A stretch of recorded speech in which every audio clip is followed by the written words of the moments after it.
All right, Nick, what are we going to play in the role-playing game department today on this lovely day? Happy Easter. Happy Easter. Happy Easter.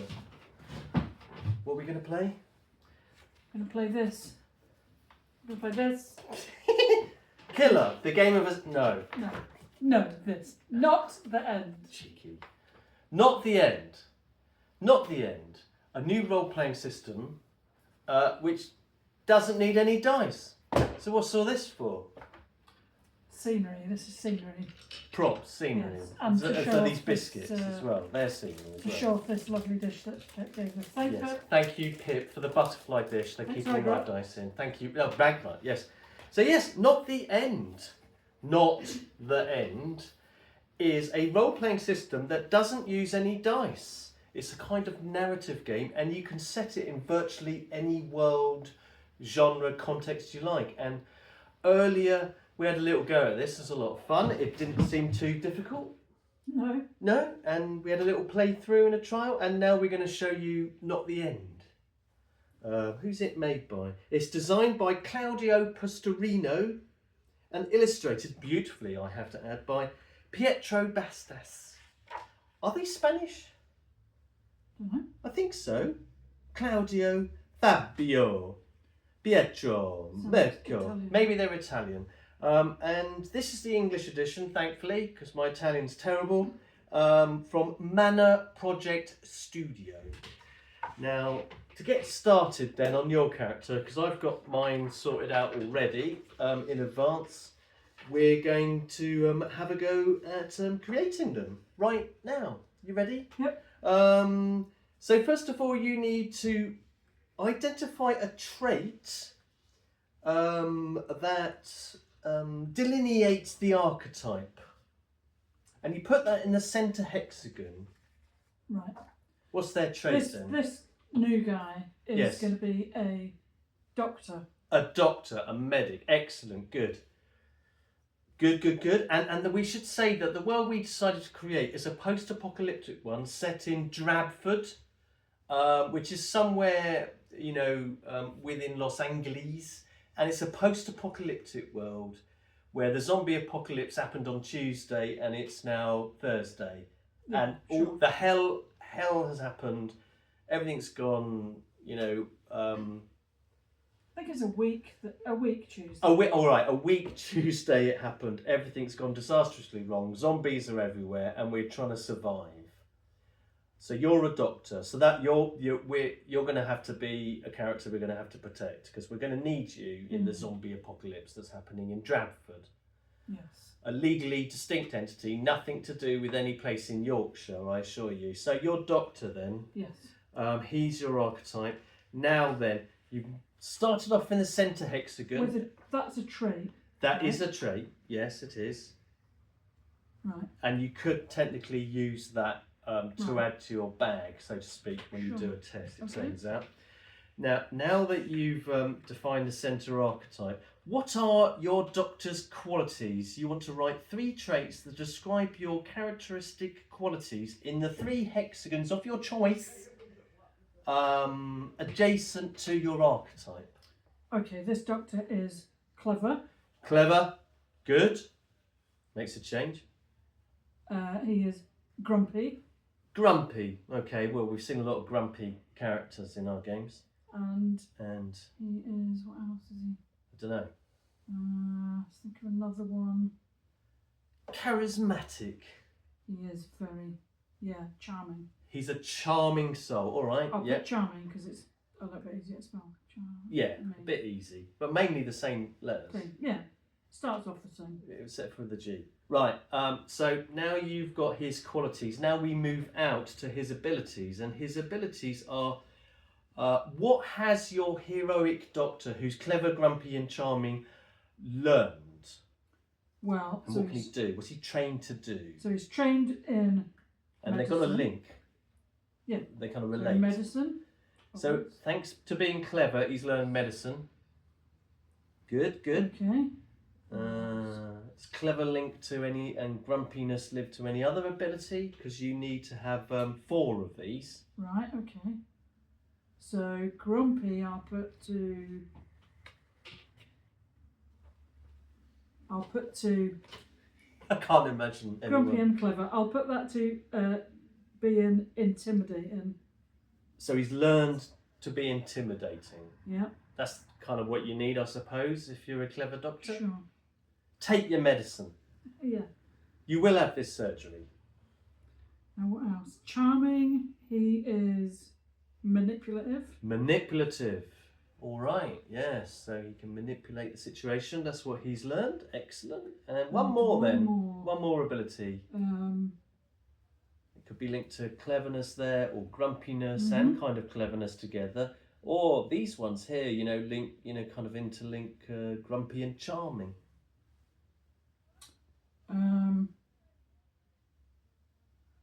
I don't know. Give me some examples. You need some ideas. What about meticulous, as in great attention to detail? That's something a lot of doctors could learn to do. Not drawing from any experience. Now, would that go with charming and grumpy, or would that go with clever? Up to you. I think it goes more with clever. It feels more like clever to me. Yeah. Tick.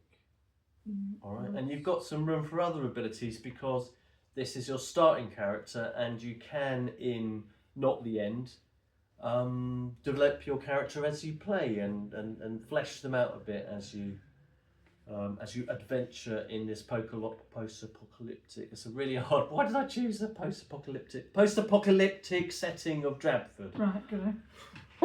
Right. So now then, we've done your archetype, a doctor. Yep. Your qualities, your defining qualities of what you like, your character's like, and then your various abilities that you've learned so far. Now, have you got a name for this medic, this hero? He's called Dr. Doolittle? No. Dillot. Dr. Flat. Dr. Flat. Very nice. Excellent. And is there anything he would risk everything for in the post-apocalyptic zombie world of Drabford? Opiates. Opiates. He'll do anything for drugs. Is that what you're saying? Opiates. What is that? Because heroically he knows we need them for pain control, or is he just an absolute fiend for dope? We'll find out. We'll find out. Maybe a bit of both. Maybe he starts off with heroic intentions, but then slides into drug abuse. Great. Right. Now then. Now you have some resources, and you've got 5 slots. So these are key things that you have. And they could be things like an axe, a medical kit, a stethoscope, a doctor's outfit, a handbag. I don't know. Right. Okay. So he gets 5 items or resources, equipment, anything you like, really. You just make it up. So he's going to have definitely a doctor's bag, medikit, or something. A medical kit. Yeah, let's say put medical kit then. Medical kit. Otherwise it'd just be bag to put stuff in. Yeah, medical with kit. doctor written on it. Sure. Yeah. Or just a red cross. Yeah, things that might be useful in a zombie world. He has a motorbike. A motorbike, bloody hell. Christ, what next? A Lamborghini? No. Helicopter? No. Machine gun? I mean, it is a army. apocalypse. Small army. Yeah, alright. A medical kit, a motorbike with a sidecar for your sidekick? No. Oh. What am I going to do? Ride on the back? Sure. Oh, walk. God. Alright. Walk! He has a... Is this the last bit, or is there more things? It's pretty much the last bit, yeah, There's nothing else to do. Oh, you have to, a life lesson is the last bit. But what other items of equipment? I mean, you can leave some slots open and then we can negotiate if you're struggling. Definitely he's going to have a flashlight. A flashlight, very good. We learned when we played earlier that was really useful. Yeah. Instead we had a cigarette lighter and we had to improvise. Yeah, I will also have a lighter. Lighter, just in case you need fire. Excellent, yeah. right. And you can leave the last slot. Yeah, something else. And we can allow you to have something later on. I have a feeling he's not going to be as useful, this guy, as the last guy that we made. Yeah, well, there you go. You insisted on doing another one. Now, we did. Could have done the other one. Now, what about his life lesson? Something that he's learned, that is a real sort of signature. I mean, just to give you a taster. My character, Dennis Loubet, who was obsessed with Twinkies and would risk anything for them.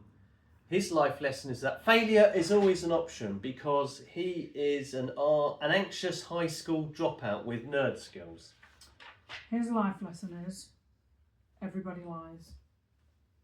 All right, well, that's a bit dark, isn't it? I see. It's going to be one of those. It's going to be a bit darker than the last character, I have to say. A bit moodier because he's grumpy and charming and manipulative and clever and interesting. Right, so that is Dr. Flat. Has he got a first name?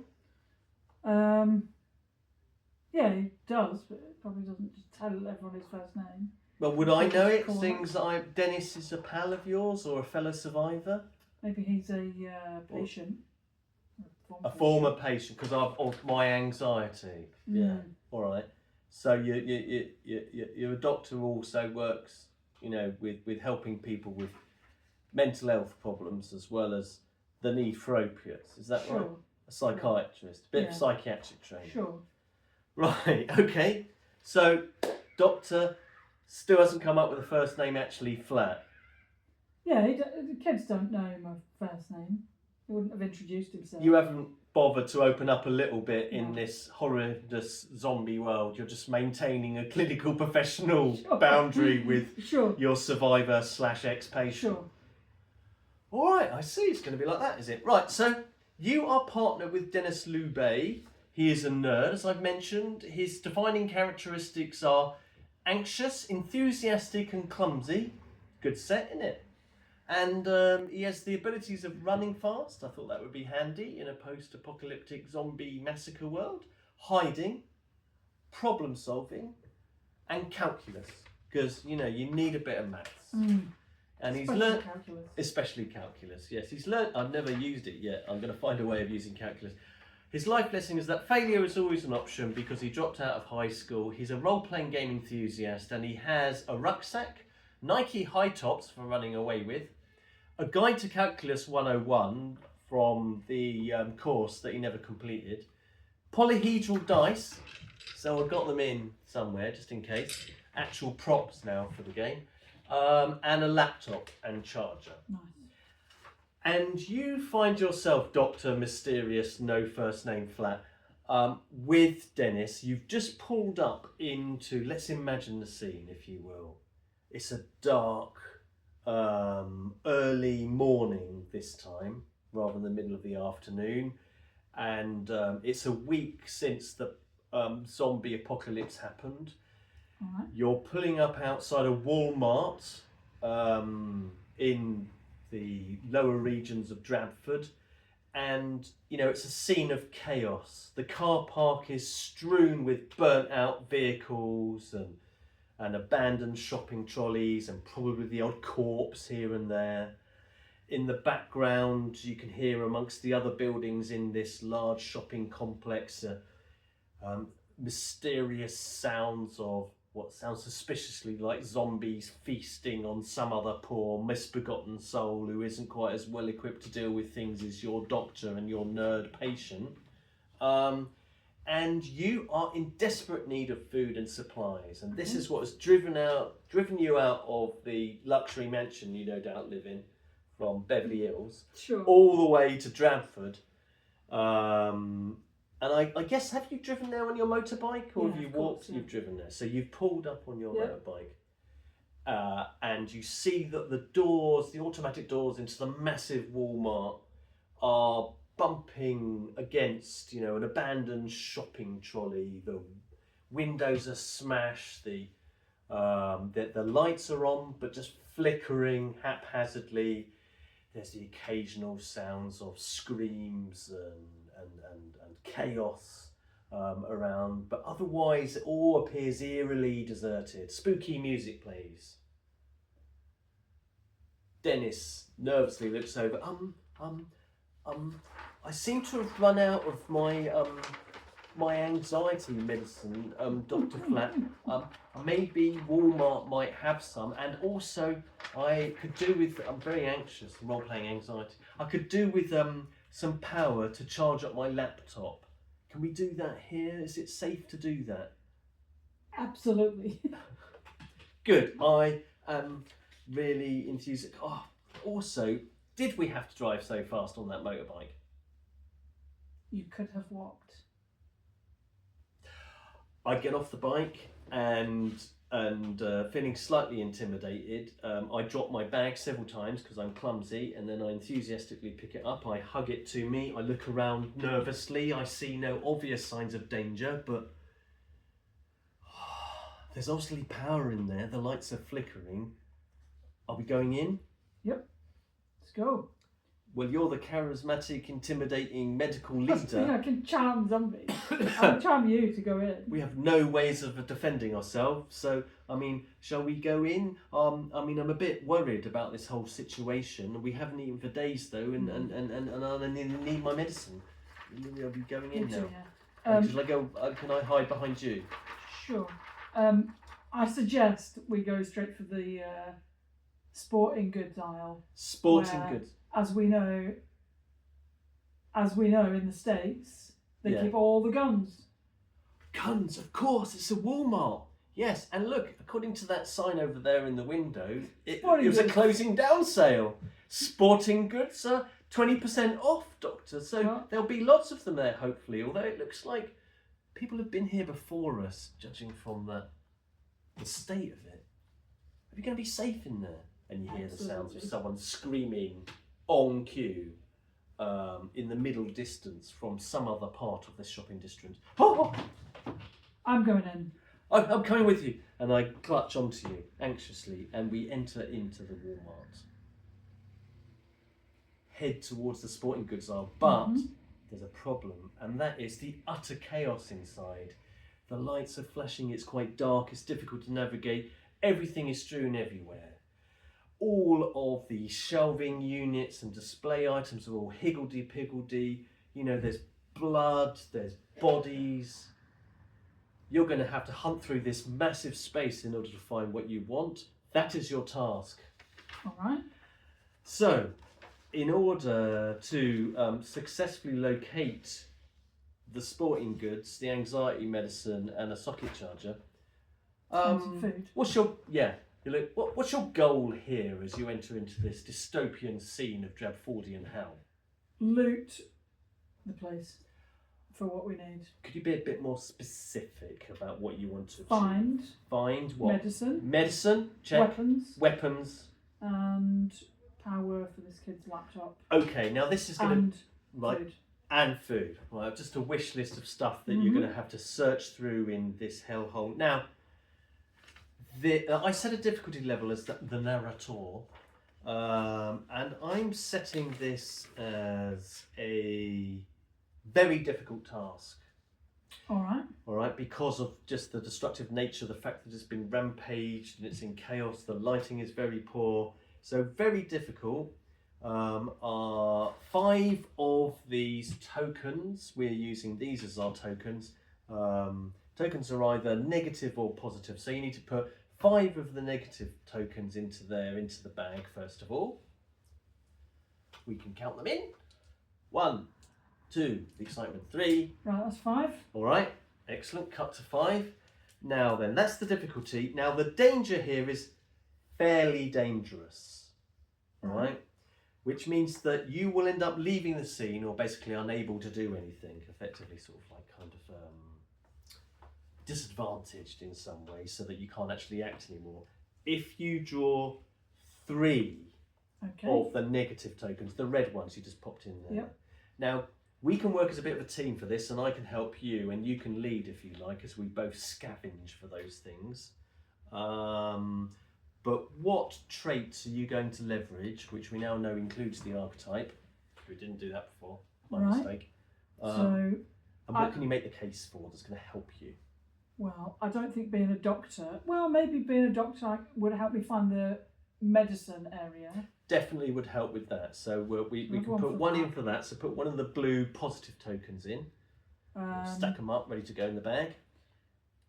I think maybe in the same way, medicine. Being able to identify medicine and knowing medicines definitely would help. Yes. Anything else? Being clever. Being clever, work that would when we're help. on the Yes, clothes. absolutely. Knowing the right place to sort of like look, absolutely, and being sensible about it. Maybe meticulous to find the right, find the right way to go and stuff like that. So being Study it slowly. observant and systematic, looking at all the signs, looking for clues and evidence about where you might find things. You've got 4 so far, and you're up against, what is it, 5? Now, your nerd friend will help. So how's he going to help? He's going to help by being anxious, and his anxiety means that he's on the lookout for danger and for obstacles and problems, and always pointing out things that might potentially fall on you or be a hazard, and that helps. Right, so it's 1 from him for One for him. So we're at 50-50, really. We've got. Well, hang on. Well, can you got anything else you can put in there? If Dennis Lubey is with me, I'm going to use my ability of manipulative to get him to do more of the work. I'll accept that. Okay, so yeah, you make him. You. It seems to me like you're abusing your clinical privilege, really. And intimidating as well. And more abusive. Yeah. Yeah, get another one in for there. Okay. Right. So. Bit better than 50-50 because we need. Yeah.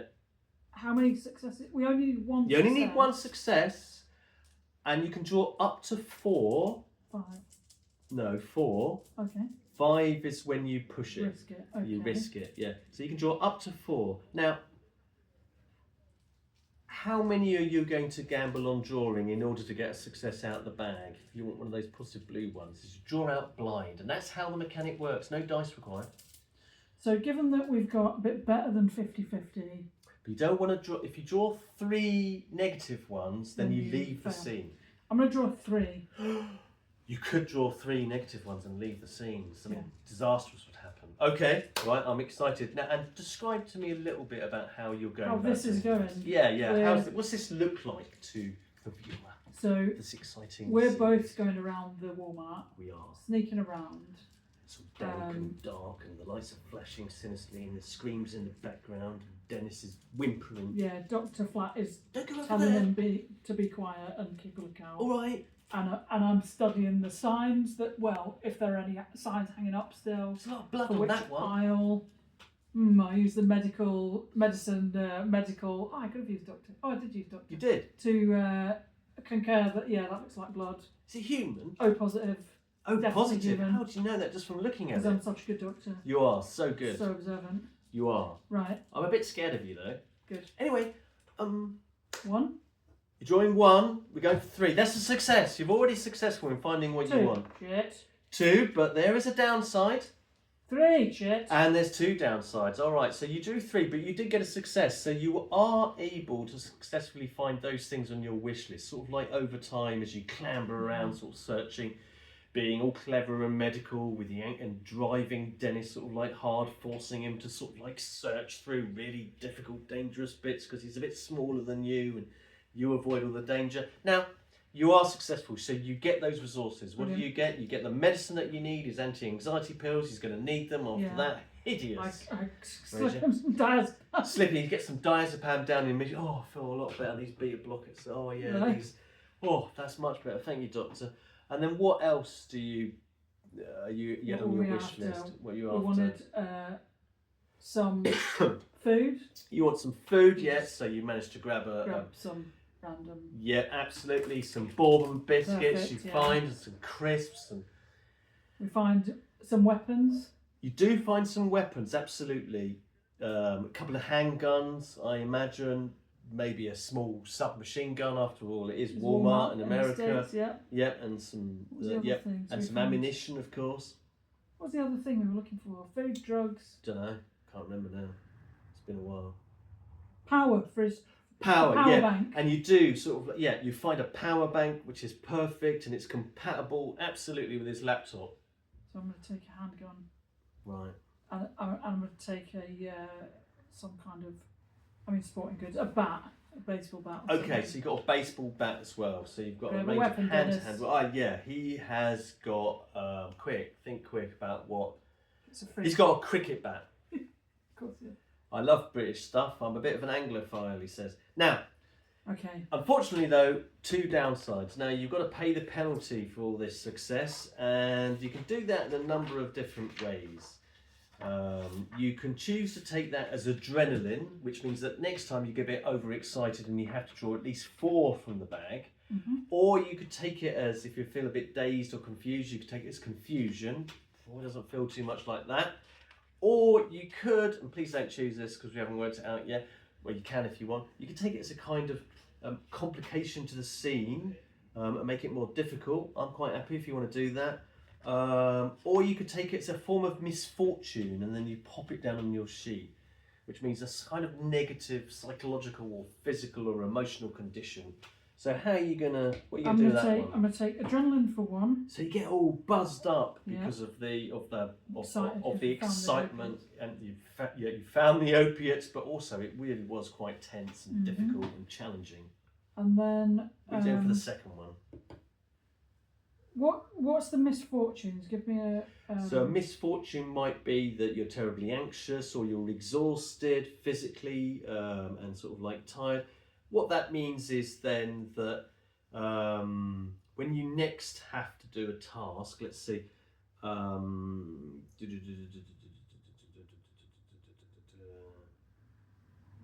if you spend more than 1 negative token to inflict misfortunes on your hero, the narrator decides how to allocate them, and then subsequently, when you do a test, the misfortune makes it more challenging, I believe. So basically, if I take a misfortune, then the next time I do a test, I put that in the bag. It has to go into the bag, and that means you're more likely to draw a negative outcome.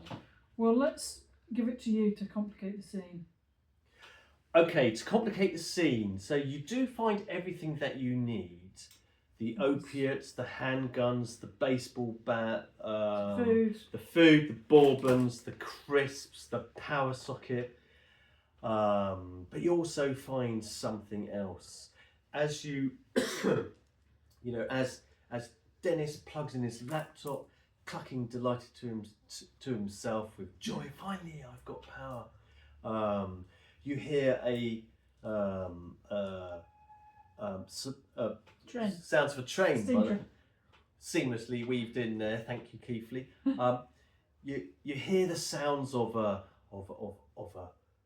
growling noise from the area of the of Walmart where you are sort of like searching between 2 collapsed, tumbled in shelf units.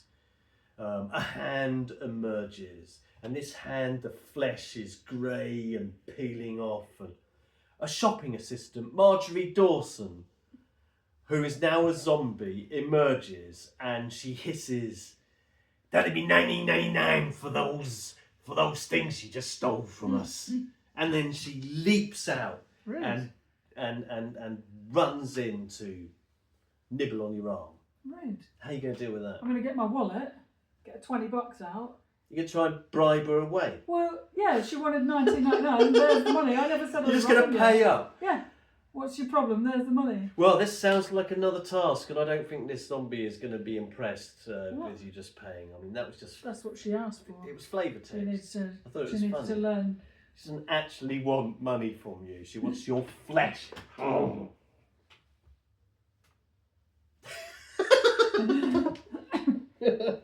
Well, and that's a little bit of us trying out the what's it called again? Not the end, but that is the end of Not the End for the moment. But this system is incredibly flexible. It's fast paced, easy to roll up, so quick to make a character, and you can make them so flexibly. So this character is Greg House. Oh, it's based on. That's why he has a motorbike, of course, and an obsession with opiates, with Vicodin. Absolutely. Oh, that's brilliant. So you could use, sort of like your favourite movie and film archetypes as inspiration for when you roll up your characters. So you've got an idea of what you might like to play. Yeah. Excellent. Well, thank you very much for helping me play our role-playing game of the weekend, which is not the weekend. I mean, not the end. What? The beginning. This is the beginning of the end of Not the End. And we'll leave that there.